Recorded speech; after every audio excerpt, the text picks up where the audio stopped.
ہمارے ہاں بہت زیادہ مسائل تب پیدا ہوتے ہیں جب لوگوں کی سوچیں اور رویے منفی ہونے لگ جاتے ہیں۔ میرے ایک عزیز ہیں، اس دوست کے ساتھ میرا تعلق کچھ زیادہ ہی گہرا ہے۔ میں نے یہ کہا ان کے والد صاحب سے کہ ہم اس کا رشتہ، اللہ تعالیٰ نے اسے گنجائش دی ہے، وسعت دی ہے، تو کسی غریب گھر میں کریں گے۔ ایک غریب گھر میں اس کا رشتہ دیکھ لیا گیا، اور جہاں وہاں بات ہم مکمل کرنے لگے تو اب ظاہر ہے خاندان میں بہت ساری بیٹیاں تھیں، جب بات تکمیل پہ ہونے لگی تو غریب باپ ہے، خواہش یہ تھی کہ غریب کسی کو سہارا مل جائے، تو اس کے والد نے، بیٹی کے والد نے یہ سوال اٹھایا کہ اتنے سارے رشتے گھر میں موجود ہیں اور بچہ بھی بڑا آپ کے بقول کہ بڑا نیک ہے اور بڑا مالدار ہے، تو پھر کیا وجہ ہے ہمارے گھر رشتہ کیوں کر رہے ہیں؟ آپ کا اتنا خیر کا جذبہ، اتنا خیر کا، لیکن سامنے والا کہتا ہے یار اس پھل کا تو موسم ہی نہیں، تم کیوں بیچ رہا ہے اسے؟ یہ تو نے اتنی خیر کی بات، رویے مثبت نہیں، لہجوں میں مثبت پن نہیں۔ ایک صاحب نے مجھے پرانی بات ایک دفعہ ٹیلی فون کیا، بڑی دور انہوں نے کسی پروگرام کی دعوت دی، تو میں نے کہا ٹھیک ہے میرے پاس وقت میں گنجائش ہے، میں آ جاؤں گا۔ کہنے لگے پیسے کتنے لیں گے؟ میں نے کہا نہیں کوئی پیسہ نہیں، میں انشاءاللہ آ جاؤں گا۔ کہنے لگے چلیں ٹھیک ہے، مروت کافی ہوگی، اب بتا دے کیا لیں گے۔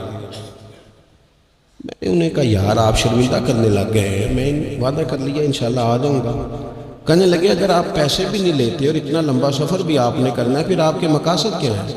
یعنی بغیر موسم کا پھل لوگ کہتے ہیں یہ کیا بات ہو گئی جی؟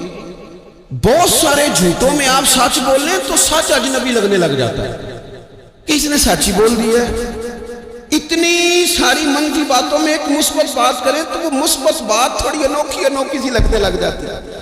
رسول کریم نے جب مثبت رویے دیے نا، مثبت، تو جو سوچے صدیوں سے منفی ہو گئی تھی وہ یہ خالص گھی ہضم نہیں کر سکی، انہوں نے تلواریں نکال لی، انہوں نے روڑے اٹھا لی، انہوں نے میرے نبی کو تکلیف دینی شروع کر دی۔ انہیں خالص گھی ہضم نہیں ہو رہا تھا، ان کی سمجھ میں نہیں آ رہا تھا کہ اس معاشرے میں یہ والا سودا کیسے بک سکتا ہے۔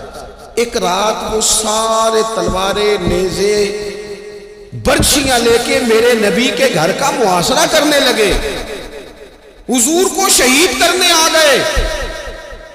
ان کے ہاتھوں میں تلواریں ہیں کہ ہم آج اس سچ کو معاذ اللہ مٹھائیں گے، اس خیر کے جذبے کو مٹائیں گے، اس دل میں جو اتنا درد ہے اس کی دھڑکن کو معاذ اللہ بند کریں گے۔ وہ سارے اتنا منفی سوچ لے کے حضور کے دروازے کا گھیراؤ کر رہے ہیں۔ قربان جاؤں گا معصوم آمنہ تیری شان پر، میرے رسول کیا فرما رہے ہیں؟ حضور فرماتے ہیں علی یہ پیسے لے لے اور لوگوں کی امانتیں واپس کر کے سویرے مدینے آ جائیں۔ اور یہ لوگ جو دروازے پہ کھڑے ہیں نا، ان کی بھی امانتیں حضور کے گھر پڑی ہیں۔ ان کی سوچیں کتنی منفی ہو گئی کہ وہ شہید کرنے آ رہے ہیں، اور کریم کی سوچ کا یہ حال ہے کہ حضور ابھی بھی ان کا بھلا ہی سوچ رہے ہیں۔ وہ روڑے مار کے نا، روڑے مار کے گھر جا کے سو جاتے تھے، کانٹے بچھا کے رستے میں گھر جا کے سو جاتے تھے۔ وہ نبی کریم علیہ السلام کو معاذ اللہ تکلیف دے کے اپنے گھروں میں سو جاتے تھے۔ اور یہاں حالت یہ تھی کہ وہ جو پتھر مار کے سوئے ہیں نا، کانٹے بچھا کے سوئے ہیں، یہ نور سے بھرا ہوا وجود رات کو اٹھتا تھا اور ان پتھر مارنے والوں کی ہدایت کی دعا مانگنی شروع کر دیتا تھا۔ سلام اس پر، سلام اس پر کہ جس نے دشمنوں کو بھی کبائیں دیں، سلام اس پر کہ جس نے گالیاں سن کر دعائیں دیں۔ ایسا انوکھا انداز، اتنی مثبت سوچ، اتنا مثبت رویہ۔ وہ احد کے اندر آ کے نبی پاک کے دانت شہید کر گئے، 70 صحابہ کو شہید کر گئے، اور شہید کر کے بس نہیں کی۔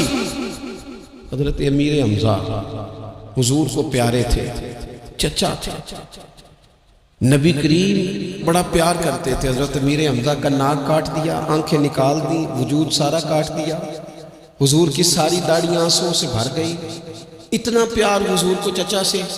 لیکن جب کہا نا حضور دعا کر دیں یہ تباہ ہو جائیں، تو نبی کریم کہنے لگے نہیں بھائی، میں تو یہ دعا کروں گا یا اللہ انہیں ہدایت دے دے، انہیں پتہ ہی نہیں یہ کیا کر رہے ہیں، شعور نہیں۔ یار تھوڑا سا مثبت ہو جائے زندگی میں، تھوڑا سا مثبت ہو جائے. اور حضور نے پتہ کیا فرمایا؟ مسلم شریف کے لفظ ہے، حضور فرماتے ہیں اچھا سوچنا، اچھا گمان کرنا یہ عبادت ہے. تو کچھ نہ کر، تو بس اچھا سوچا کر، اچھا رویہ اختیار کر.